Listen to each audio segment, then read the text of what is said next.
Alright. Meron nga pala ako si-share sa inyo patungkol sa pag-wirings, no? Meron akong ginamit ulit ito. Bihira ko na lang kasi gamitin pagka kayo gumagawa-gawa na sa bahay, no? Ito tawag dito ay crimping tools. Ito ay isa sa amin, bigay sa amin ng hapon.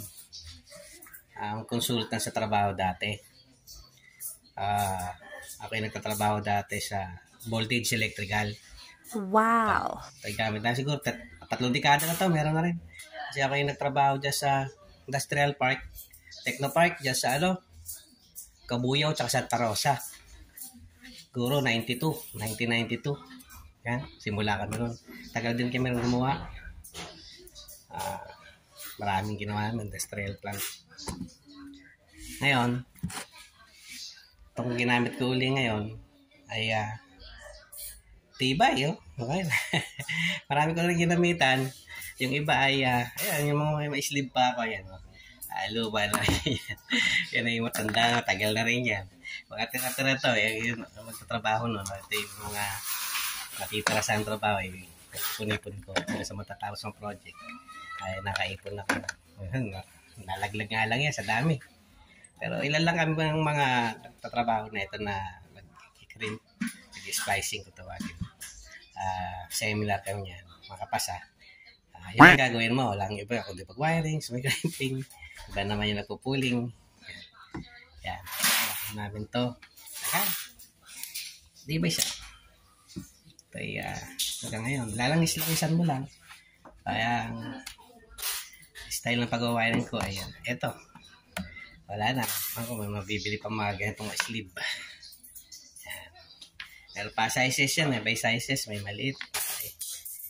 May pang G's.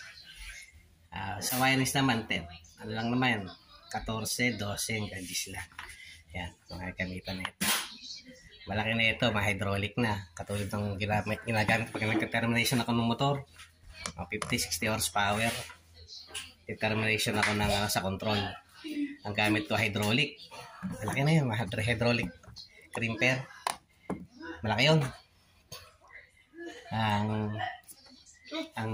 ginagamitan doon ay malaki na.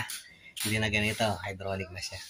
Share ko na sa inyo na siguro iba hindi alam yung ganito, kaya ako yung nagsishare na tagal na itong gamit. Bibihira nga lang na hindi common. Pero maganda gamitin siya. Hindi ka na masyadong splice. Pagbalat mo, pagpasok mo ng sleeve. Ayan. Kikrimp ka na yan doon. Ayan. Ipitin mo lang siya. Ito bubuka kapag talagang mahigpit na siya. By sizes din siya. Ayan lang. Salamat sa inyo. From Voltage Electrical. Sinawin pa. Salamat sa inyo.